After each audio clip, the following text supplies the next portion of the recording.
RVBN,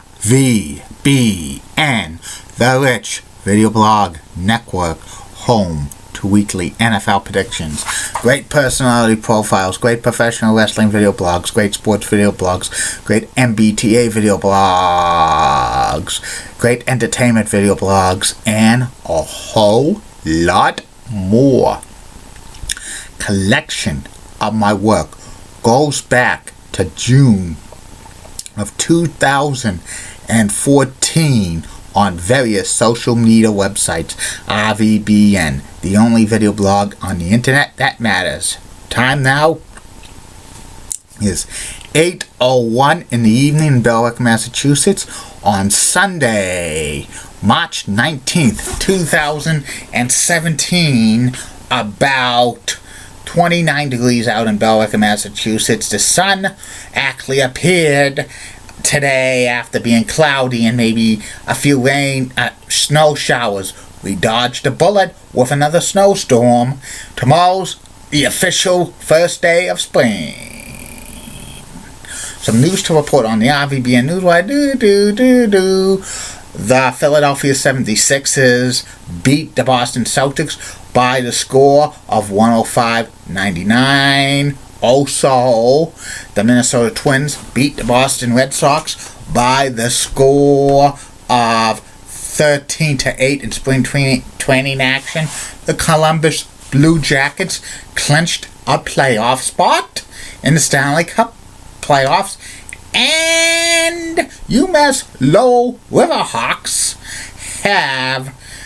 will face off against Cornell in the first round of the NCAA men's ice hockey tournament on Saturday on ESPN3, or watch ESPN. And that's about it on news from the RVBN Newswire. Be back in a flash with my second and final video blog subject of the day, which will be about if ESPN got the men's basketball tournament from CBS in 2010. Tell you what would have happened. Tomorrow on RVBN, 3 more video blogs coming for you. First video blog will be my personality profile. Tomorrow's personality profile will be about former Major League Baseball shortstop and manager Ozzie Guillen. Second video blog of the day will be about the New England Hockey Journal. And the third final video blog of the night will be the MSG House Show card results from 1987. I'm starting off with January 19th, 1987 for the WWE at the world's most famous arena, Madison Square Garden. Keep calm, everybody, and I'm a Julie Pudding guy. Time now is 8:03 in the evening.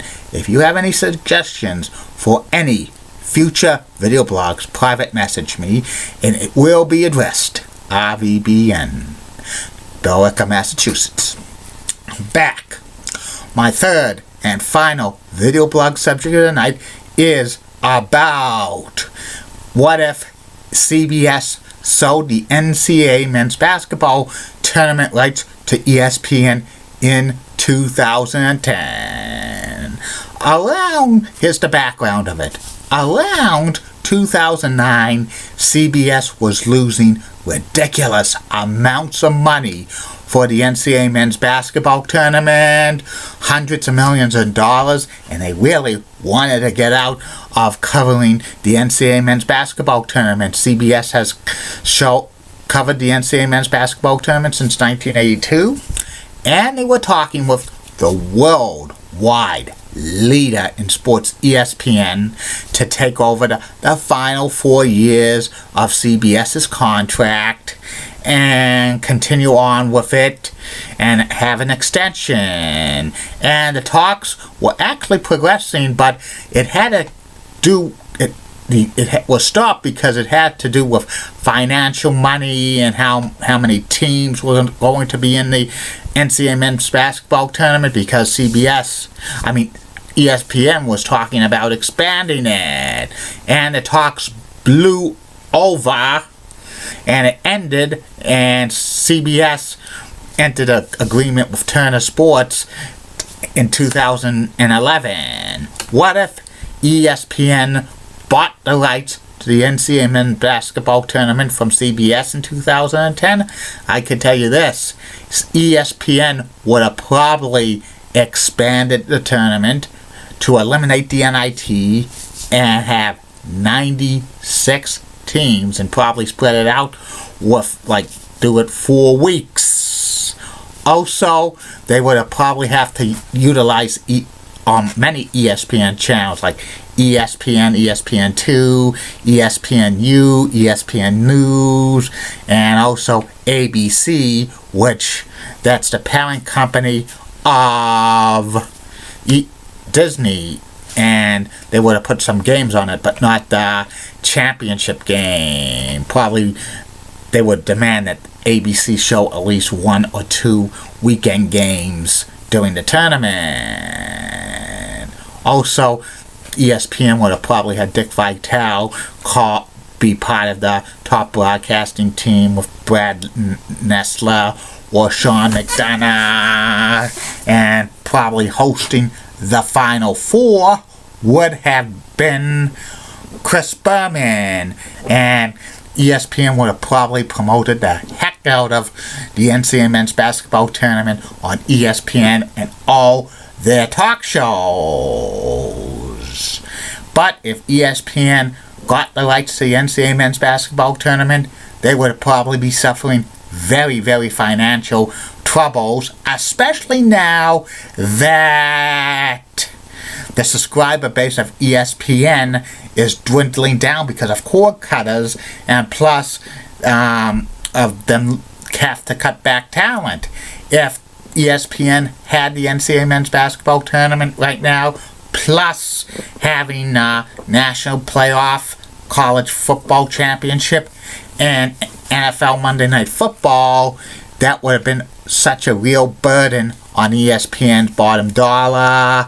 They would have probably had it if they had those properties take all at once. I think ESPN would probably have to give up, would have not renewed the contract of the NBA in 2016, and also Major League Baseball in 2014, and several other lower level events, because they would be so strung up with these contracts with covering events, and it would have probably had to let go a lot of talent. ESPN would probably have done an awesome job covering the NCAA men's basketball tournament, but it would have been at a price. But the current arrangement of CBS and Turner is awesome because they show every single game in its entirety over 4 networks, and each and every year into 2032, CBS and TBS are going to swap coverage of the national championship games and the Final Four, which is awesome. And if ESPN had it, would probably be on the mothership only. And that's about it on that. Be back tomorrow. Facebook, YouTube, Twitter, and Google+. Keep calm, everybody. I'm Julie Button Guy. Molly was part of the WCCOX and has nice likes. Elizabeth Hatt is so stunning. She's the best. Amy Sweezy is awesome. Awesome Amy. Then the Church of WPIX Channel 11 New York. Such rocking Cougar's got the best leg in New York City by none. Bobby Gibbs of ABC 11 has sweet southern accent. Best legs in Raleigh, North Carolina. Ren Clay of WHGA Channel 7 Boston has best legs in Boston. Alia Woolley of WABI Channel 5 in Bangor, Maine has best legs in Maine, and Haley Lapointe of WMUR TV 9 in Manchester has best legs in Manchester, New Hampshire. And who was Deep Patel last week? No bus. Bye.